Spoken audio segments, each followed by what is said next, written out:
Hello, good morning. Good morning, everyone. I hope everything is fine and your family is fine too.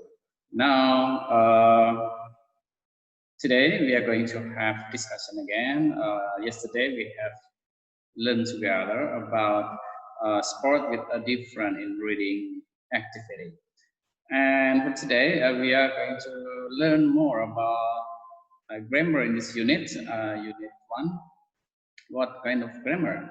Okay, let's see together. Before I explain more about this, let's watch this video first. Okay, we can learn from this video, of course.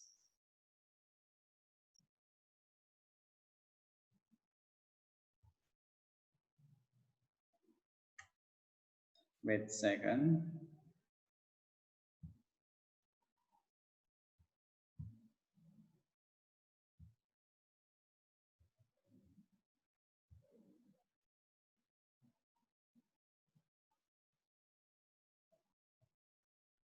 Relative clauses.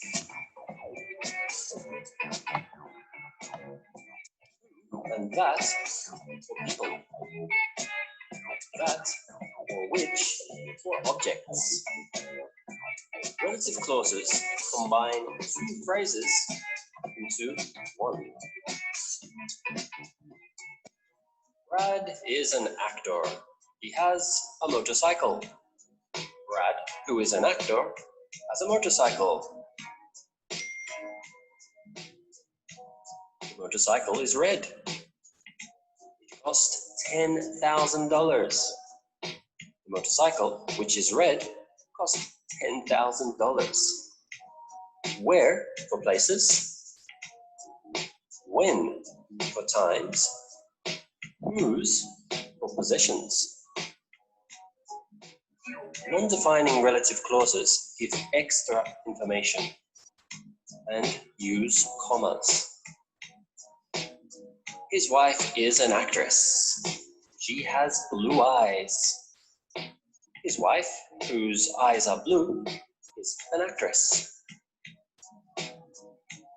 They work in Hollywood. It is part of Los Angeles. Hollywood, where they work, is a part of Los Angeles. Defining relative clauses give necessary information. No commas. Hollywood is the place where they celebrate the Oscars.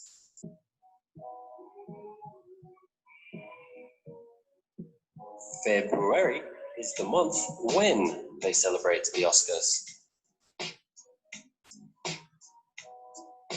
She is the actress who won the Oscar.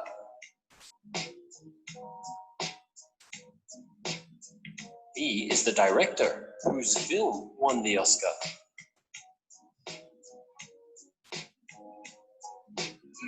And this is the Oscar that Brad didn't win.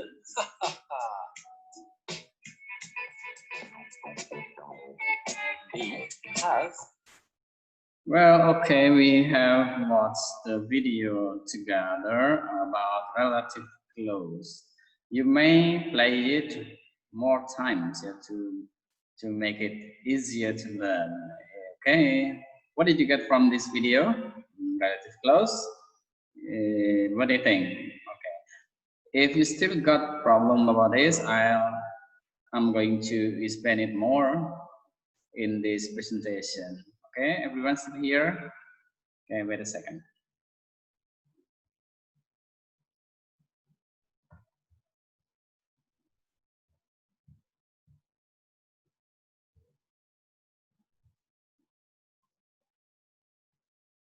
Well, as you have just seen together, you have just watched together, relative clause, what is in your mind about that?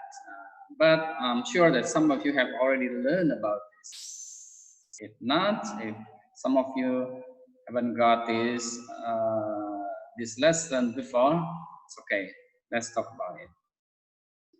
Okay, the function of relative clause. Yeah, we should know the function first. Yeah.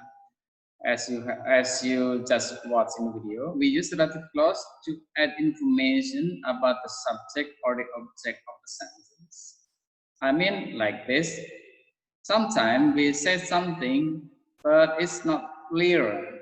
The object is who, for example. The object is what, for example. Or the object is what is the object. So it's not really clear. So the function of this relative clause is to make more information about the nouns, especially the subject or the object. Let's go. Okay, how to use it? Yeah, as you have watched just now that in the video, you need to know about these words. Yeah. Who, that, which, where, and whose.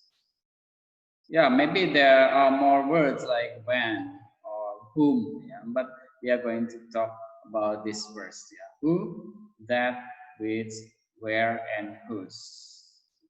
Okay, what can we use about these words? Let's go on. Okay, relative clause are formed by joining two sentences.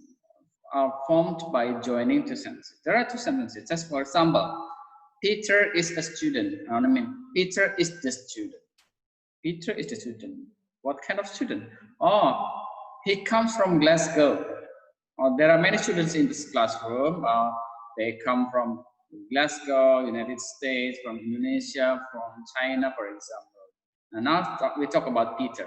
Peter is the student. What or where is he from? We don't know. So the second sentence is he comes from Glasgow. So to make it clearer and shorter, we use relative clause like this. Peter is the student who comes from Glasgow. Peter is the student who comes from Glasgow. So here we use who.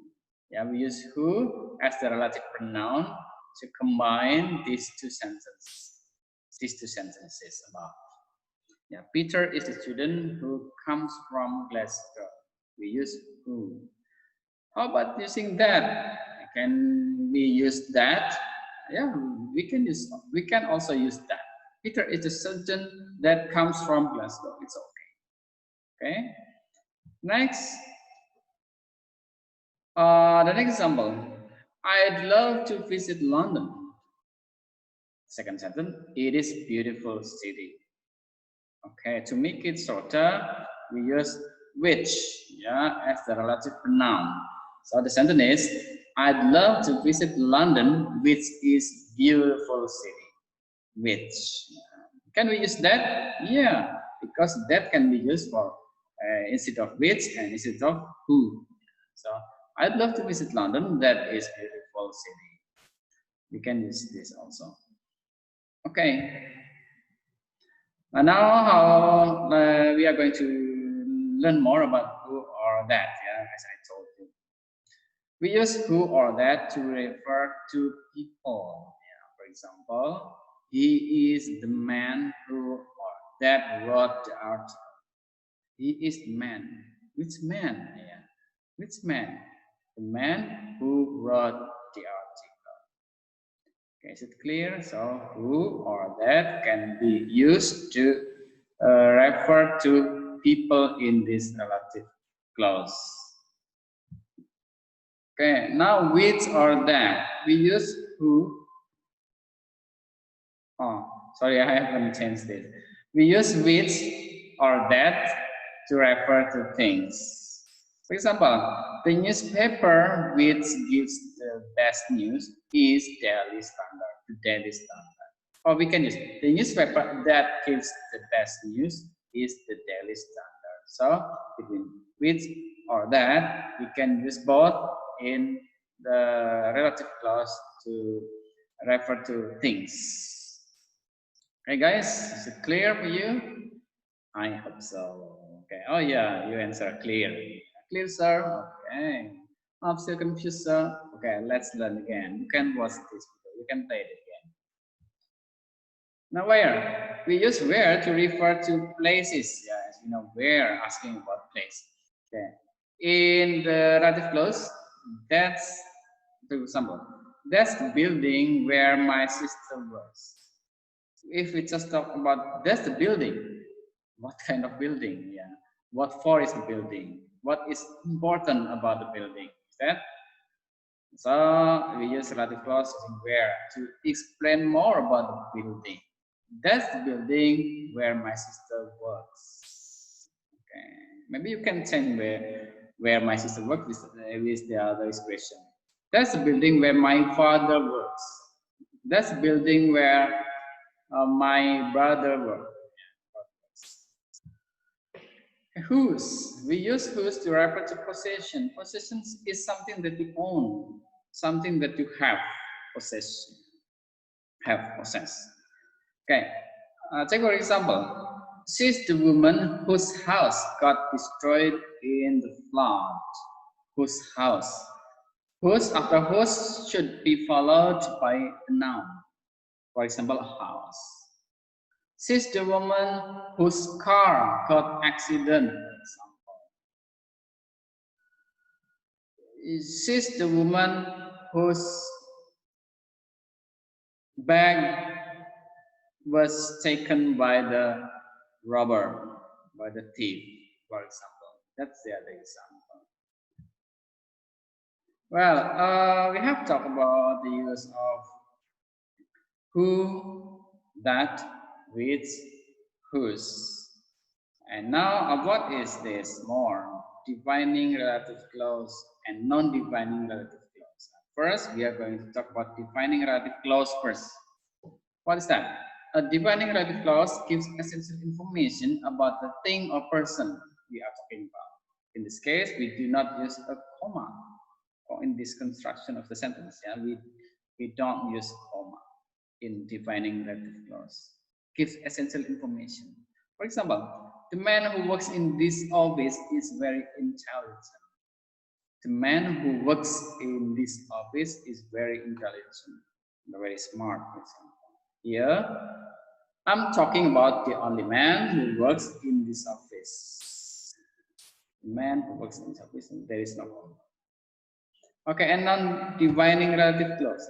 A non-defining relative clause gives information that is simply additional about the thing or person we are talking about. The extra information is between commas, so we use commas. The man who works in this office is very intelligent. Yeah, we use comma, comma. Here I'm talking about an intelligent man, adding the non-essential information that he works in this office. Well, guys, remember defining or non-defining. If you are give more in a specific one, so you can use non-defining clause by adding commas. Yeah, okay, I think that's all. More about relative clause. If you are still not clear, you can read more, learn more in workbook in the back page. Yeah, in the back page. Page usually in workbook. Yeah, like this. Grammar reference. Yeah, you can learn grammar reference in the back part of the workbook. Yeah, on the workbook, the back part. You can learn more about this.